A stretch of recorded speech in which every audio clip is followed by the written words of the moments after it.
Cheeseheads. Get on your feet. It's Curd and Long. Hosted by Sparky, Fifer, and Ryan Horvat. Welcome in another edition of Curd and Long. Steve Sparky Fifer with you from Wisconsin Sports Daily, weekday afternoons from 2 to 5 on 1250 AM The Fan, along with Ryan Horvat, that guy right there. BetMGM tonight, part of the BetQL Radio Network. Also can stream his show, my show, with your Odyssey app. It's a no-brainer. Download it. It's free. Doesn't cost you anything, and you can listen. While the games are going on, have Ryan on your phone or on your computer and be listening to him and Trista Crick and Nick Ashew give you some gambling advice during the games, looking ahead to the West Coast games or future bets, whatever the case may be. They're there to help and assist you as much as possible in your gambling lives, and they're highly entertaining as well. Okay, so let's talk a little bit about a new piece that's out on CBS Sports. It's a very long piece. Joel Corey, who was an NFL agent, is now writing and has been writing for CBS Sports. In fact, I reached out to him. Hopefully I can get him on Wisconsin Sports Daily. We'll see. And he wrote a piece kind of putting out there that Jordan Love, could he possibly get the highest paid quarterback by the time this offseason is done? Could he get that type of money? Could he be the first $60 million a year player in the National Football League coming off of one season? And in the piece, and again, you're going to have to go read it yourself because it's very, very long. In the piece, he compares Jordan Love's first year to Aaron Rodgers' first year as a starter and the numbers. And there he argues that, okay, based just on that, he should be somewhere between like 45 and 49 or 46 and 49 or whatever the case may be. But then as the piece goes on, then he compares Jordan Love's first year to Aaron Rodgers' last year in Green Bay, after Rodgers had been a multiple two-time MVP and everything else, and compared those numbers. Now, at that point, that's when he started talking about, okay, so if we take that and match that up with others and so forth, then he starts getting into the idea of, maybe he's more in the range of $56 million a year at that point of where he goes. Then as the article goes on, he starts bringing up, what if Dak Prescott gets $60 million a year from the Cowboys? What then? How does that affect Jordan Love? He goes, I don't know if that affects Jordan Love as much as what Tua gets in Miami on his extension, because Tua's extension could be monstrous and then could put Jordan Love in a position to make even more money. So there's going to be dominoes that fall here. And as he points out, athletes first represents Rodgers and represents Jordan Love as well. So that agency has worked with the Packers on all of these Aaron Rodgers contracts. Now, they're not the exact same dudes representing him necessarily. Dunn represents Rodgers. Mulgada represents Jordan Love. And David Mulgada is really good. So either way, that agency has worked with the Packers, has worked with Goody and all of that. He's familiar with that agency, and they've given Rodgers a ton of money along the way. The Packers have shown no history of not wanting to pay Favre. They've shown no history of not wanting to pay Rodgers. So why would it be any different with Jordan Love, making sure he's taken care of? Thoughts on that before I get to the next point that Joel Corey brings up about this Love extension? I feel like Jordan Love should probably be the highest paid quarterback in the league. Is that the question that you're asking me right now? I don't think there's a question. I'm just kind of getting your reaction to the whole process. Because to this point, we've talked about, 45 to 50 million, somewhere in this area. And now you read Joel Corey's article, and again, former agent, and he's talking about 56 million, talking about depending on Tua and Prescott, maybe he gets to 60. I mean, that is a huge difference from 45 to 50 if we're starting to get to between 55 and 60. Well, here's where, if you're Jordan Love and you're his people, his camp, his agency, his agent, you have to figure out here now, do you want your money right now? Do you want to maybe wait? And then you kind of risk it, though, playing into the season. Also, this is Green Bay's decision ultimately, though. But does he want to set the market or does he want to come back? You know what I mean? Because I feel like a lot of these guys, especially the wide receivers, probably kick themselves. Right. And that's what Aaron Rodgers brought up, man. When Devontae Adams got pissed off in Green Bay, it's because the offer that they offered him was comparable to Christian Kirk's. And Rodgers is like, you're telling me that Devontae Adams and Christian Kirk are on the same level? Absolutely not. So if you're Jordan Love, maybe you want to wait because Jordan Love, is a much better quarterback than Tua. I'm going to say that after just 1 year. Jordan Love can make every single throw. Tua cannot. Like, I put my trust in Tua last year. He can't win these cold weather games that aren't in a dome. Like, I keep talking about this with Trista because she likes the Dolphins this year, and I'm betting the Jets again. Because on paper, if the Jets stay healthy, I know that's a big if, they have the most talented team in that division. The Dolphins went into Arrowhead as 4.5-point underdogs in the cold weather and got clubbed. And also, people forget the Dolphins beat one playoff team last year. It was the Dallas Cowboys. You remember what Jordan Love and the Packers did in Dallas, something no other team did. That's the other thing, man. Jordan Love already has a playoff win. You saw what happened with Rodgers, the way that the team was taking care of him. The organization was taking care of him financially, always resetting the market, always making him the highest paid quarterback. So right now, I would have no issue if it was 55, 60 million. 60 million wouldn't really upset me, to be honest, because he won a playoff game already. He performed in that playoff game. He sat behind Rodgers. This is why I didn't love the Jordan Love pick. I'm not bringing that back up, but like, people could crush me all they want because you were going to have to evaluate him after just 1 year. But I'm fine with it, man. He threw 32 touchdown passes. That was number 2 in the league. He cleaned up the interceptions. He only threw 11 picks. That's top 10 in the league, right? He threw for over 4,000 yards, 4,158. That was 7th in the league. He was 579 attempts. That's how many attempts he had. That was tied for 5th. So it's not like, he's this game manager. You're asking Jordan Love to go out there and win games every Sunday. I know we're excited about the run game and Josh Jacobs and Lloyd and maybe A.J. Dillon and whatnot, but in the defense. But, like, this team's going to only go as far as Jordan Love takes them with his arm. So I would have no problem with him being the highest paid quarterback. But if I'm Jordan Love, maybe I want to wait and I want to see what Tua gets and Dak gets, because I'd rather have Jordan Love than both of those guys.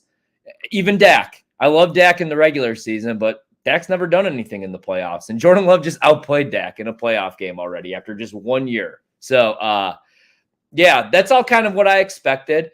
And I think they should take care of him. Also, look how he handled the whole Aaron Rodgers situation.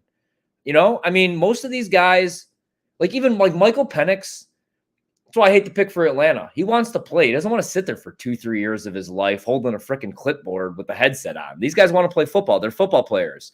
That was the other thing with Jordan Love. I wanted to see him right away.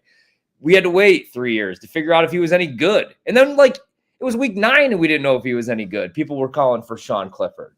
So with all the adversity that he dealt with, everything he dealt with, the way he handled the situation, the way he handled himself, and the way he balled out, I think he probably should make closer to 55, 58. Whatever the number is. Okay, so here's another thing brought up by Joel Corey in the CBS Sports.com article. Again, Corey, a former NFL agent.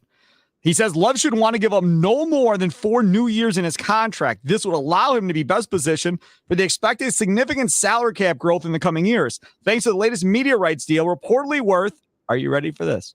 Yeah. $113 billion over 11 years and an influx of gambling revenue as well. $113 billion over 11 years. And they just canceled an NFL Access show on NFL Network and told Michael Irvin they can't afford him. You must be kidding me. Either way, $113 billion, 11 years. If you're the Packers, where do you want to go with this? Do you want to go and do something that normally always backfires on a team and try and give the dude like an 8 or a 10-year contract and wrap it up in one contract? And then in the contract, just say, this guarantees you to be one of the top 3 highest paid quarterbacks from year 6 to year 10 or year 8 or 7 to 10. Do you try and lock him up and be done and not have to do this again? Or do you play the game that Joel Corey wants to play and just, give him another 3 years or 4 years and try and negotiate again another 4 or 5 years? Because again, if he gets hurt or something goes wrong and he's not the same guy, you're on the hook for that money. Now, again, to a degree, it's not guaranteed money, but you're talking an 8 to 10 year deal. That's gonna be a lot of guaranteed money because that number is going to be, if you're saying say you think it's $50 million a year and you say it's 10 years, that's a $500 million contract, of which how much of that is going to be guaranteed? 300 million, 350 million, something absolutely insane like that. And are you going to commit to that type of deal after a season of Jordan Love? Do you even want to go down that path if you're the Packers? Or do you want a short-term deal like Joel Corey wants for his player? I probably want to go long term. Well, first off, man, like Jordan Love's agent's an absolute dog. So I don't know how, like, they're probably going to go in there and tell Green Bay what the F is up. You know what I'm saying? Like, Well, God is they're good. probably Yeah. going to, if Jordan Love wants to go short term and then rework some things after he wins a couple Super Bowls here the next 3 years, 4 years, that's what they're going to do. If Jordan Love's like, I want the years, let's do the years. Because remember, everybody was like, oh man, that Mahomes deal is crazy for the Chiefs. All those years. Is it? And also, Chiefs got a steal when you think about it. And like you said, man, and good point about the NFL Network laying anybody off, So right? stupid. Like, and especially my main man, Andrew Siciliano, who I know everybody's in love with the other dude on NFL Network, Scott Hansen. Jesus, it's definitely the offseason. Couldn't think of Scott Hansen's name. Spend every Sunday with him. Right. But I was always actually Team Andrew, man, because I had the original Sunday ticket, and I think he's entertaining as hell. That's BS that he got let go. Anyway, the league's going to keep pumping in more money. These contracts are going to get more ridiculous. So Mahomes' deal, in reference, because I just Googled it to see, was 10 years, $450 million. He signed it in the 2020 offseason. Okay? Yeah. So 10 years at 450. He's going to get more than that. There's no question. Jordan Love's going to get more than that if they go 10 years. Yeah. See, what they're probably going to say to Jordan Love is like, hey, man, you know, the next couple of years, you want to win some Super Bowls? You know, you want us to bring some people in here? You want us to continue what we did this offseason? You want a $25 million wide receiver or safety?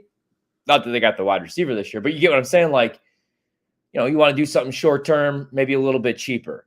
If you're Jordan Love, though, you're not doing anything team friendly. Yeah, you want to win Super Bowls, dude, but like, you're getting taken care of right now. This is his first big deal. This is his first big contract. So I think you're going to get the most years and the most money that you can. But that might be the angle that they play it.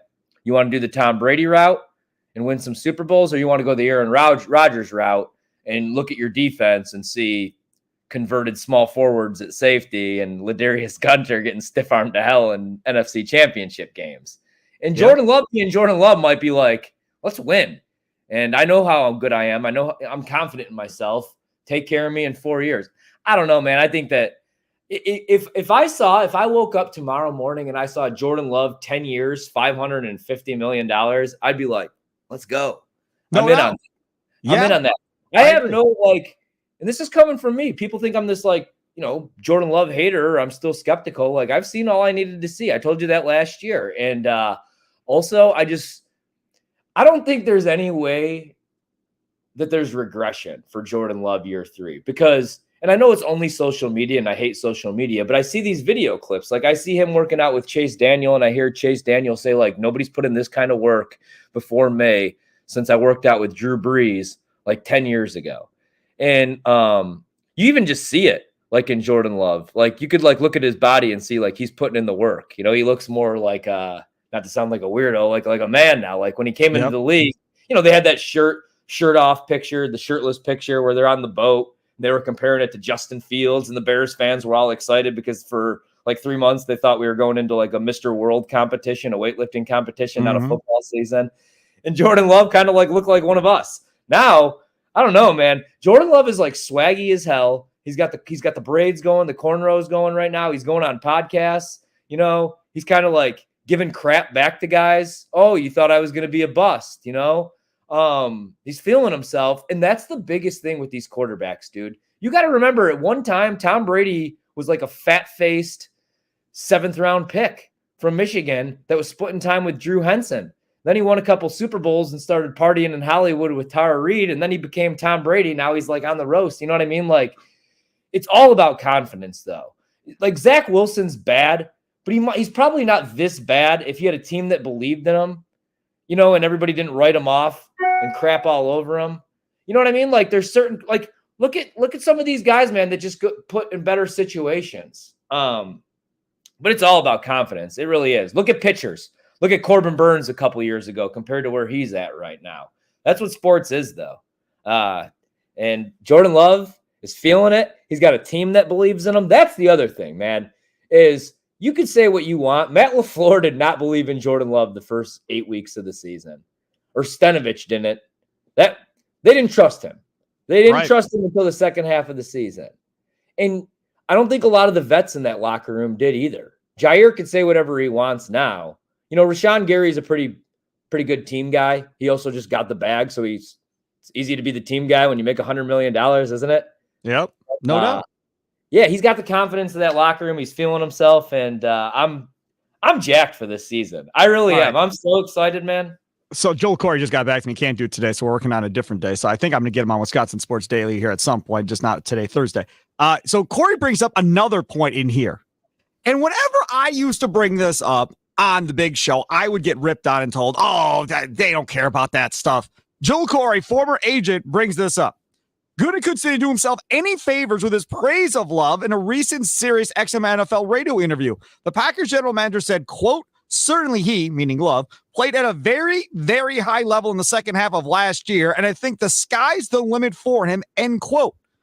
Corey says, statements like this about a client from a high-ranking team executive or the head coach are music to an agent's ears. Love's camp will surely attempt to monetize Gutekunst's complimentary words. For example, a position could be taken that since Love is just scratching the surface of the talent, where his best football is ahead of him, the sky should be the limit for his compensation. See? And again, I've always said you have to be careful of what you say in interviews because these agents will use it against you. And I was always told I was wrong and nuts. And here's Joel Corey saying that they very well will pull that quote, play it back for Goody and be like, based on this, Goot, looks like we have to talk about different numbers than what you want to talk about based on your praise of Jordan Love. And what's Goot going to say? Oh, no, I was just saying, I don't know if he's that good. I don't know if sky's really the limit. I mean, he can't walk it back. So they're going to use it against Goot probably in this negotiation, Ryan. Guys have got to think about this before they say stuff, man. You really do, though, man. And that's why, like, the smart people walk softly but carry a big stick or a great agent. That's what I need to learn, though, too. Just shut your mouth. I should have hired an agent a long time ago, but you got to have the right people representing you. That's why people are always like, why does this guy keep firing his manager or keep firing his agent? But just got Joel Corey locked up Friday at 2:40. The guy we've been talking about here for 17 minutes. He'll be on Wisconsin Sports Daily Friday afternoon at 2:40. See that, Ryan Horvat? All comes together during a podcast. All comes together. I just got Rob stats on Fire Guerrera for my show. So we're both unfortunately having to book shows. You know what we need around here, damn it? We need some bookers, apparently. I've got a producer, but I mean he's straight out of college. So we're learning the ropes and we're going through this. He's amazing. This dude, Chicago Charlie, I call him Charlie Usen, is amazing. I mean, you've seen guys that we've brought in before, producers. This dude, you tell him once, done. Never, ever have to tell him anything twice. Gets it done. And he's fast with production and website. He's accurate. Oh, he's a dream come true for me as a host. That's all I'm going to say. Just compared to what we've had before. Let me take one really quick side detour on this, right? Because because you're the only person that'll maybe appreciate this or maybe argue against with me. Yeah. But I have to bring this up really quick. Producers in the year 2024, and I'm not calling out anybody, and I don't even know that I should say this. I don't even have a producer right now, so I can. Suck. These kids just do not know how to put in the work. Like I would be Spark. I went back and I showed this to one of the kids. Like I would be in everybody's DMs, right? I would be like in David Bakhtiari's DMs. I would be in Aaron Rodgers' DMs. Guys, right. I knew I had no shot. I would be in the NFL Blue Book, the NFL Green Book, the NBA Blue Book, reaching out, coming up with topics. These kids now, they don't know how to work. So I'm glad that you got a good one. And man, I do. Yeah. I got a really good one. And he graduated at Elmhurst University, college, whatever it is, down in Illinois, played football down there. But he grew up here in Waukesha and lives in Waukesha still, went to school in Brookfield and all that. So local guy. Unfortunately, his dad grew up at Wrigley. So he's like a Bears fan, a Cubs fan, and all that nonsense. Yeah. Team of Destiny, by the way. So I got to deal with that. But other than that, I dealt with Rami, so it's really no different. Right. But other than that, he's all good. I love him. He's a good dude. And he bartends on the weekends at a place out in Waukesha. And yeah, good dude. All right. So anyways, Joel Corey, the agent we've just been talking about, 2:40 Friday afternoon on Wisconsin Sports Daily on 1250 a.m. the Fan. All right, let's move on to topic number 2. We'll take a quick time out, come back. A topic I just did on Wisconsin Sports Daily on Wednesday. I want to get Ryan's thoughts on this. CBS Sports put out their power rankings for the quarterback position in the NFL going into the 2024 season. I want to see where Ryan thinks Jordan Love should be. We'll do that next here on Curd and Long. Ooh. Hey, it's Sparky Fifer at 12:50 a.m. The Fan, host of Wisconsin Sports Daily, weekday afternoons from 2 to 5. He is Ryan Horvat, BetMGM tonight, weeknights, Trista Crick, Nick Ashu on the BetQL radio network. Also can stream his show on your Odyssey app as well as mine. You can download this Curd and Long podcast on your Odyssey app or wherever you download your favorite podcast at. And of course, check us out on the Odyssey Sports YouTube page. All right, so yesterday we had a conversation on Wednesday on Wisconsin Sports Daily on their quarterback rankings that they put up. And Corey Benjamin was the writer that put up these quarterback rankings. Now, again, number 1 on this list is Patrick Mahomes. I don't think that's debatable, right? Are you with me? That's not debatable. Patrick Mahomes is 1. Number 2 on this list is Brock Purdy. Now, I just saw the other day a writer from The Athletic who covers the Niners say that the Brock Purdy, Jordan Love, them being close is not debatable, that he's significantly better than Jordan Love, and it's not even close. Okay, fine. I want to know from you, do you think Brock Purdy is the second best quarterback in the National Football League? He put up big numbers last year. No question. He put up big numbers. Your thoughts on Purdy being 2 in the NFL? That is the most insane thing. That's why I'm having Rob on my show tonight. He's talking about how Brock Purdy's I saw a tweet where he's talking about how Brock Purdy's a better quarterback than Jordan Love. And like, okay, but I'm not even going to, this has nothing to do with Jordan Love yet. Who's number 1 again? Mahomes. Okay. Thank God. Okay. So he likes. Do you want me Brock to tell you Purdy. I'll tell you what Benjamin wrote. Hold on. Let's Brock give the kid Purdy over Joe Burrow, over Justin Herbert, Burrow over is Aaron 4. Rodgers. Sorry, go on. Herbert is 9. 9. Purdy said, let's give the kid the respect he deserves. 2 seasons, 2 NFC title games, 1 valiant Super Bowl effort. Does he have a sterling setup in San Francisco? Yep. Does he operate like a 10-year vet managing the pocket as both an efficient and mobile gunslinger? Also, yep. Brock Purdy, number 2 on the list. Number 3, Josh Allen. Number 4, Joe Burrow. Number 5, C.J. Stroud. Now, I said on Wisconsin Sports Daily, wherever you're putting Stroud, Jordan Love should be handcuffed to Stroud in the rankings. They should go together hand in hand based off of 1 year starting, in my opinion. Lamar Jackson, 6. Jalen Hurts, 7. Dak Prescott, 8. Justin Herbert, 9.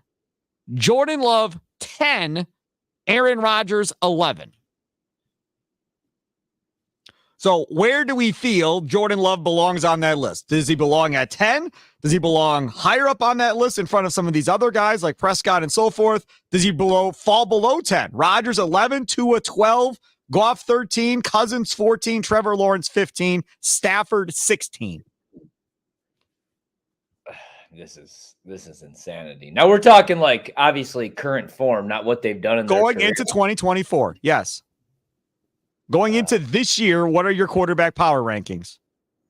After the draft is done, knowing what they're going to have around them, after free agency is done, who are your top quarterbacks going into this year?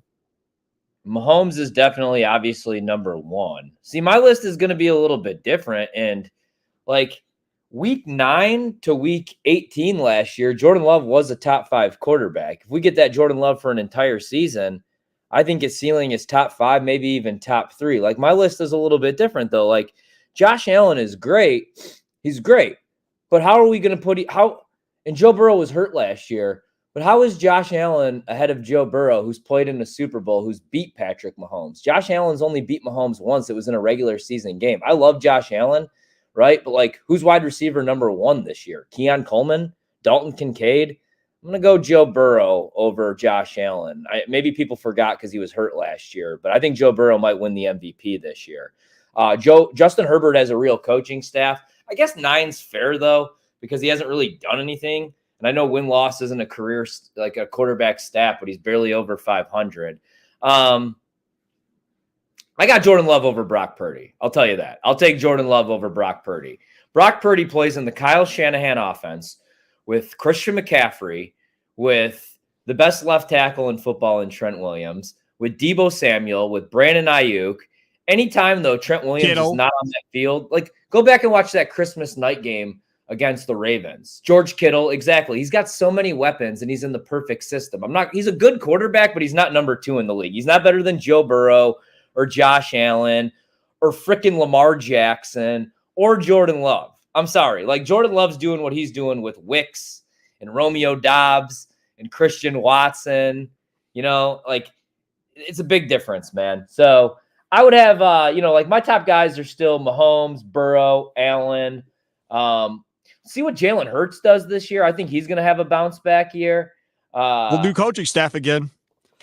And then, honestly, man, like, I still have Aaron Rodgers over Brock Purdy. I know last time we saw him, he wasn't very good, but I think he's going to have a monster year if he actually could stay healthy and doesn't die on the turf. See, my thing if we're picking in the backyard and Aaron Rodgers is here and Brock Purdy's here and I'm picking a team, I'm going to take Aaron Rodgers. I'm going to take Lamar Jackson. I'm going to take Josh Allen. I'm going to take Joe Burrow.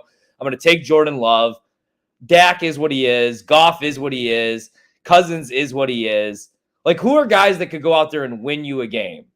You're not going to, like, lose because of Brock Purdy. I also don't know that Brock Purdy, you're going to win a game. Like, Mahomes, the Chiefs won that game in the Super Bowl in overtime because of Pat Mahomes, right?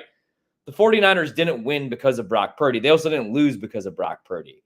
I would say Green Bay beat Dallas because of the way that Jordan Love played and because of all the turnovers from Dak. Sure. So it's hard, you know what I mean? So, yeah.